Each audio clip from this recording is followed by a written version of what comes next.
Hey class, welcome to week 11. We are going to be talking about the workplace and aging this week. One of the topics we'll be covering certainly is age discrimination in the workplace, as well as talking a little bit about retirement and poverty. We'll talk about retirement more in the next week, but that is covered in the poverty and retirement reading you did, Too Poor to Retire, Too Young to Die. Also, we'll be covering the topics discussed about the workplace and age discrimination in your chapter 6 from This Chair Rocks.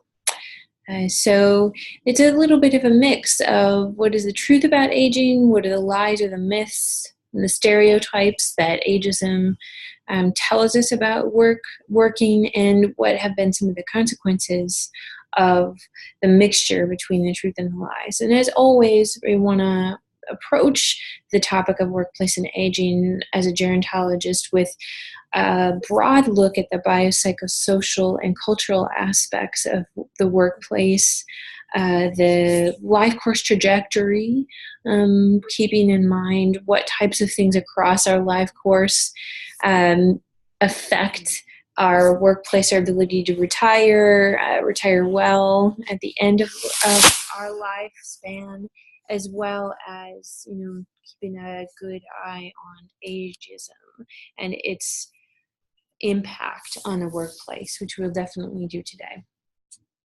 Okay, so let's start out by just talking about what is the aging workforce, who's out there, and what are older adults doing in the workplace, and how many of them are out there, etc., etc.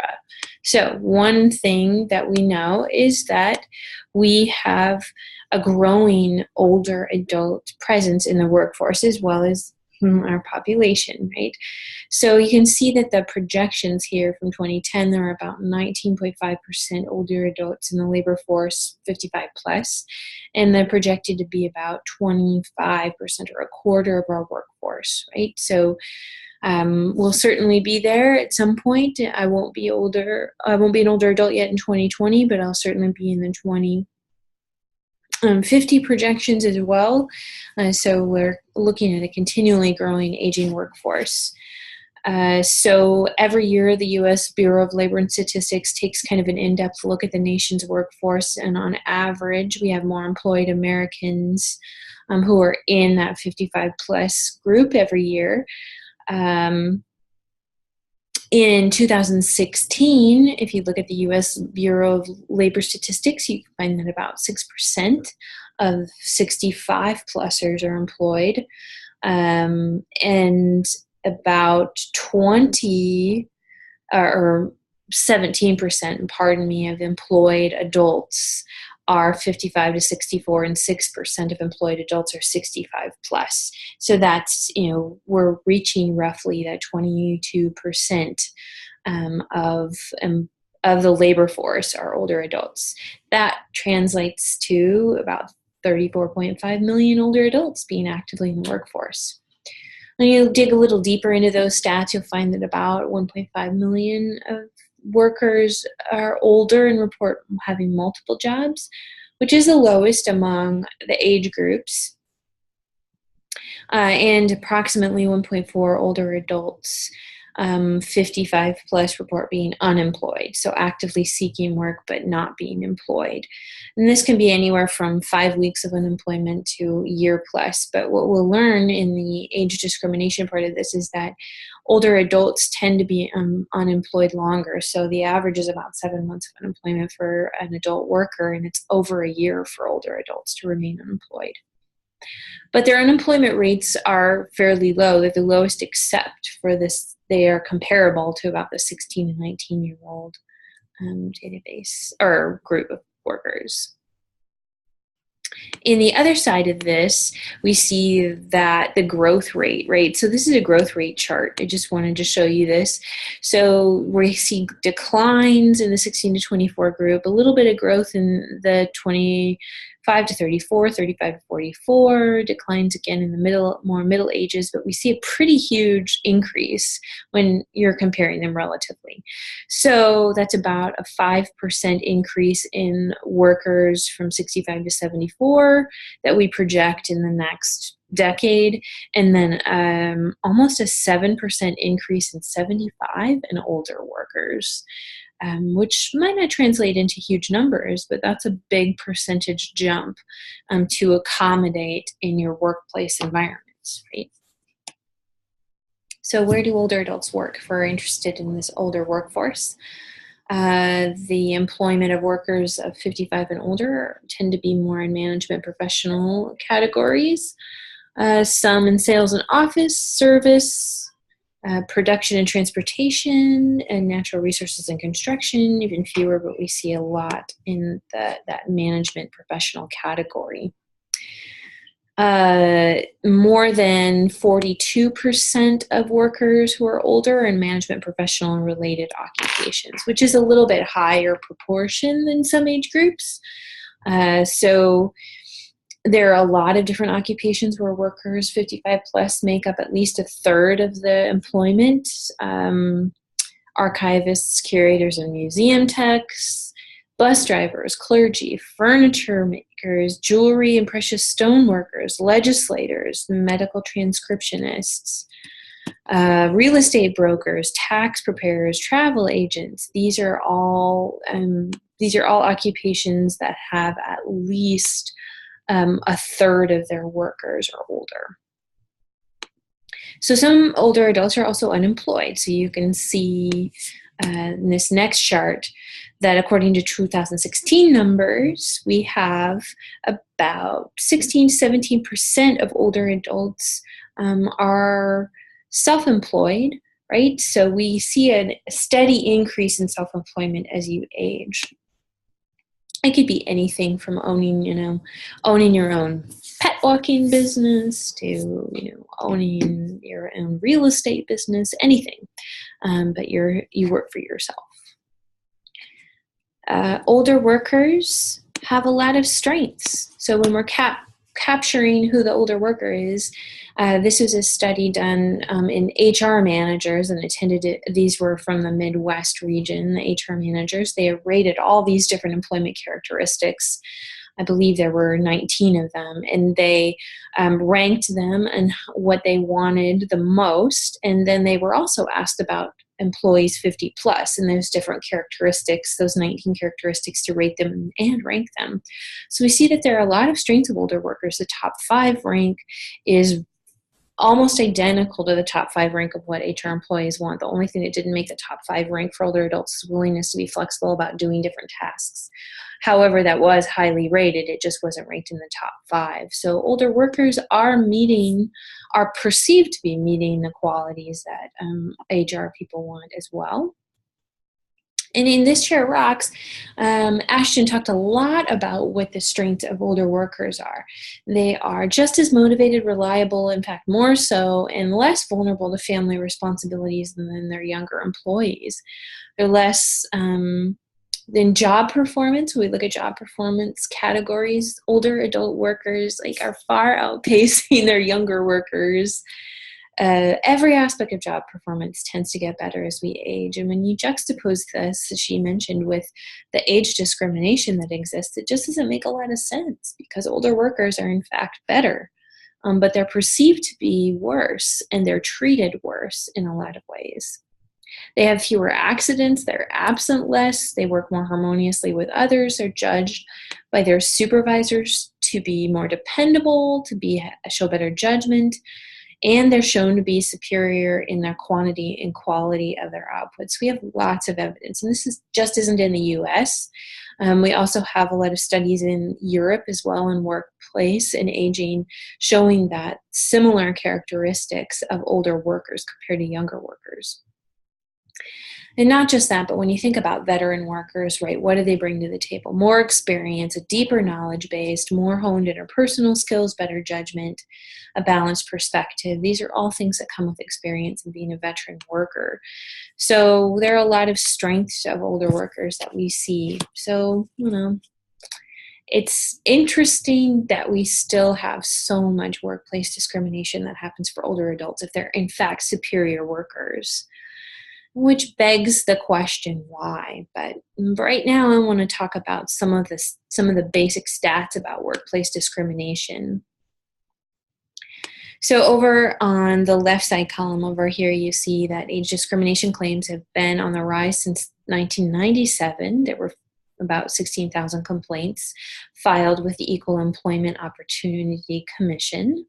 That's the EEOC. In 2015, we see nearly 21,000, and we see nearly 21,000 age discrimination complaints, which is far outpacing ourselves just a couple of decades ago. And of all of the age discrimination complaints that we have, about almost a quarter of them that are filed are based on age. So that could be anything from racism, sexism, etc., and ageism makes up about a quarter of them. And the Bureau of Labor Statistics and also the AARP did a study on older workers and their perceptions of discrimination.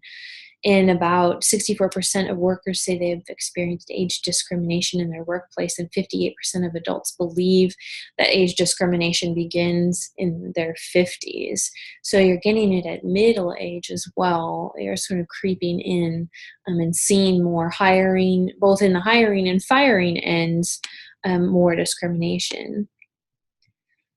So what keeps us from doing this? We have anti-discrimination laws. Why do we still have so many people reporting them? Well, there are numerous countries that have implemented anti-discrimination laws to combat ageism in the workplace. If you're in the European Union, you have the Employment Equality Framework Directive of 2007 to combat discrimination. It's based on a lot of things, but that includes age. In the U.S., where we have one of the higher participation rates in the labor market for adults over 65, we have some of the strongest anti-discrimination laws. But in 1967, we had the Age Discrimination and Employment Act, which prohibited employment discrimination against people 40 and older. The Equal Opportunity Employment Commission is where most of these complaints will go, as I said. Interestingly, though, we still have several complaints and people reporting, over half of older adults reporting that they're experiencing discrimination. So our laws are not protecting them where they should. And the book chapter talked about this. It tends to be one of the more difficult claims, and we have evidence from elder law and worker and labor law that will tell you that age discrimination is one of the harder things to prove. In fact, in 2009, the book brought this up. The Supreme Court ruled that age had to not only be an important part of your hiring or firing complaint, but it had to be the decisive factor. Age has to be the decisive factor in hiring or firing in order for you to even be able to bring this up, right? So in order for you to have a chance to get your suit to get filed for, or for your discrimination suit to be found to be true, is it has to be a decisive factor. And this is more so than any race or sex claim. They do not have to be decisive factors, but the Supreme Court decided in 2009 that that would be the case, and they set the precedent for that.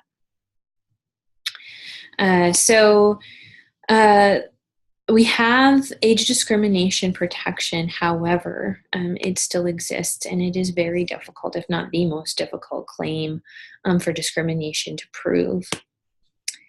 So why do we have age discrimination? Why do people think that older workers are inept and feel like they have to fire them or get rid of them or not hire them? Well, we have a lot of myths, just like every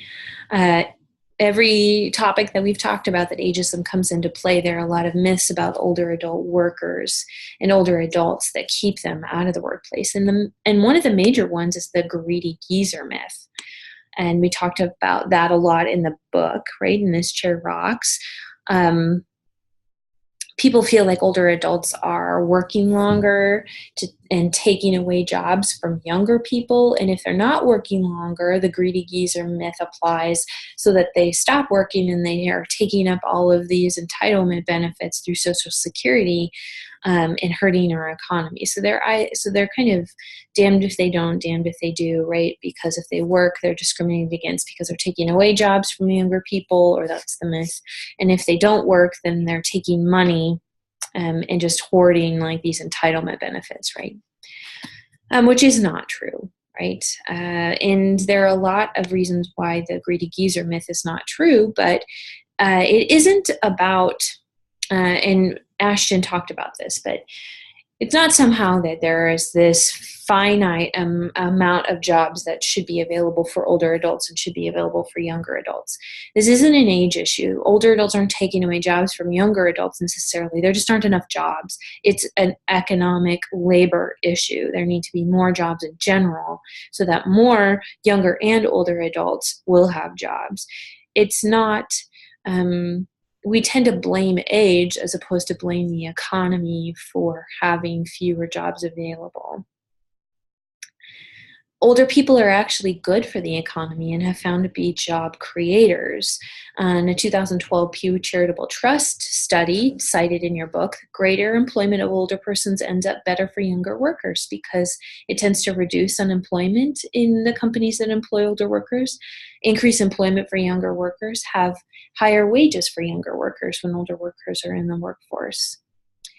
They tend to mentor younger employees. Older employees do. They provide jobs as business owners. We saw a high number of self-employed business owner older adults.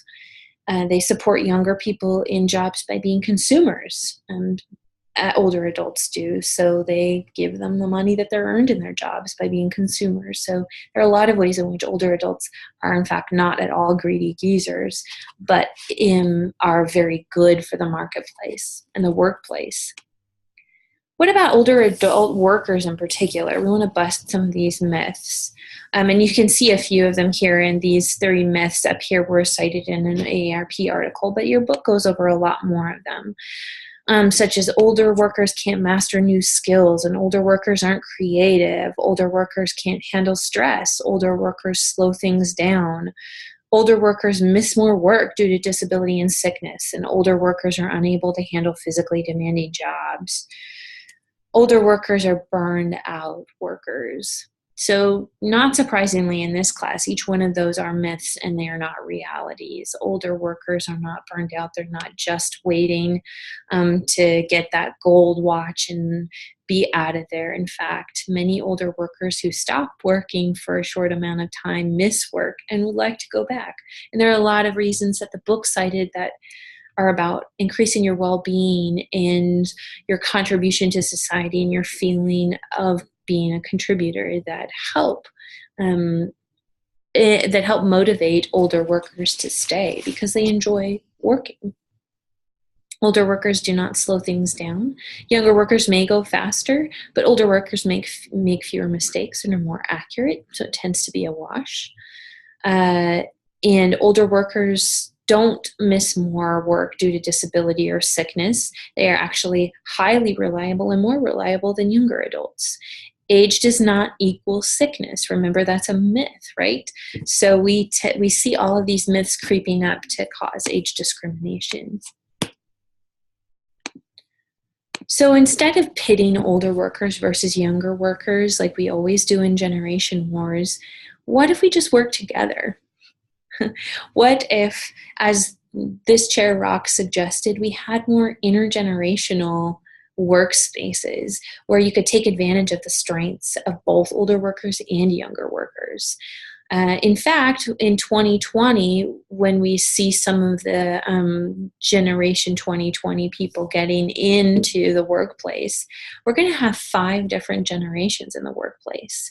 And they all come with these great different types of strengths and different experiences that they have had. We need to be able to accommodate each one of these generations at work. And in fact, we see that companies that employ all generations and have a large proportion of older workers, in fact, are better off as companies. One of the initiatives is having more workplace flexibility, and this is from the Sloan Center on Aging and Work. Things like phased retirement and flexible work hours. These benefit all companies in all ages. Companies with flexible work hours that workers tend to have more control over their work hours report having higher satisfaction and better work-life balance. This is, of course, at any age, but it goes for older workers as well. Companies with more formal flexibility programs tend to retain their current talent better. They have more productivity in their workers, and they gain a good recruiting tool. So who wants to work at an inflexible workplace? But if you can report that you have flexible options for your workers, you tend to get more workers. Older workers tend to be better for the bigger picture, right? You can draw on their large institutional knowledge base. So what that means is older workers have been around usually for more years than younger workers, and they understand how the institution works. They've seen the different policies happen. They've seen fads go in and out. They've seen different leadership structures, and they tend to know what works and what doesn't. So they come in with a large institutional knowledge base, and younger workers tend to be better at seeing the new and the novel, and also integrating technology. That doesn't mean that that older workers aren't good at technology. It means that younger workers have the edge because they've grown up and they've lived with technology their entire lives. And we'll see this change quite a bit as we see cohorts go through the workplace, right? So and my parents and your parents and myself, we're going to be even more tech savvy. So the whole technology gap is going to go away in generations a lot. In ageist culture where we have these myths about older workers and we think that older people are, sickly and costly and they're greedy geezers, this is fueling actually worse workplaces with more feelings of pitting generations against each other, makes workers less satisfied and makes it a less helpful and useful workplace. And what we need, what if we just had an intergenerational workspace that appreciated both workers, both younger workers, older workers, all generations? This is where the best work happens. Best workers with research behind things like satisfaction, job performance, etc. This is what is going to be the best. So let's talk a little bit about the idea of work and retirement. And we're going to, like I said, get into that more next week. But this kind of goes along with the age discrimination and workplace issue is we have more and more older workers that are staying in the workforce. And this is often because they can't afford it. In fact, we see that a lot of workers are being forced, or a lot of older workers are being forced to choose to work longer. Some of them want to, but some of them need to because we do not have the robust retirement savings that we may have had. Pensions are definitely a thing of the past for a lot of people, and people aren't saving very much. When we look at retirement, a retirement confidence survey done in 2013 found that only about a quarter of workers who were 55 years old had set aside enough money, essentially, to retire, and that at like bare minimum. More startling finding was that 36% of the group had saved less than $10,000. 36% of people 55 years old and have saved less than $10,000 for retirement. So when you think about retirement and no longer working and only drawing Social Security, which is about, $1,200 some dollars a month, that's not a lot to live on. So we see this more and more. In fact, there was an economist who is the head of the Center of Retirement Research at Boston College who made this statement. So our stark retirement futures give older adults about 3 realistic options. Number 1, you can be poor. Number 2, you can save more money and be a little less poor. Number 3, you can keep working. So these are some of the options that we're seeing facing an older generation of workers. As you can see here, the change in the labor force participation rate, most age groups are reducing in participation, but again, we see this older workforce growing and the retirement being pushed and pushed and pushed, and some people not retiring at all. In fact, about 50% of workers report that they now plan on likely not retiring, or seeing that they may not be able to retire because of their savings or their inability to save enough. And that brings us to the article that they had you read from the LA Times about Dolores Westfall. So Dolores is a 79-year-old woman, right? And she's illustrating this issue of being too poor to retire but too young to die, which means that you have to keep working, right? So those three options: be poor, save a little more and be a little less poor, or keep working. Dolores is sort of showing us a little bit of all of those. So she had some difficulties, and she represents this sort of section of older adults that have this, that are in that tweener group that we talked about before when we did poverty and aging, where they don't really make very much money, and they're about one medical emergency or, Great Recession away from a complete financial collapse and going into poverty. And this is what happened to Dolores. Is the Great Recession happened and she was unable to sell her double wide trailer, and she had a bunch of debt for different reasons. And the only reason she was able to do this is she already had bought an RV to go traveling, and that's what she wanted to do in her retirement. So she decided, well, I can't do what I really wanted to do, which is retire and go travel. What can I do instead? Travel and work. And she finds temporary jobs all over the U.S. where she can get to on her limited income. She gets about $1,200 from Social Security a month, $190 from her pension, and she's about $50,000 in debt, and has about a $300 payment on her RV every month. And these details aren't unique to Dolores. And in fact, she talks about a lot of older workers that she sees as she travels around to these temporary jobs. And as the book, as Tara Rocks pointed out, working isn't always optional for people. This greedy geezer myth that older workers are sticking around just to, pad their pockets. A lot of older workers are working because they have to. When we look at about 50% of boomers having saved enough to meet their basic retirement needs into their 80s and 90s, that's about half who won't even be able to retire, right? Who will continue to be working, and who depend primarily on Social Security, which isn't a whole lot. And then the poverty rate in older adulthood for people like Dolores is even worse because she's an older woman, and that tends to be even more of a risk to be in poverty as when you're in older adulthood as to be a woman. So this is a unfortunate reality that we have, just due to things like the Great Recession happened. A lot of older adults lost savings, lost stock portfolios, homes that had to be foreclosed upon, or had medical emergencies that weren't related to the Great Recession, and are in a different place. So we have about half of older adults looking at continuing working. And some of them are going to be too poor to retire, and too poor to live well into retirement, right? And will have a very different retirement and encore career than other adults.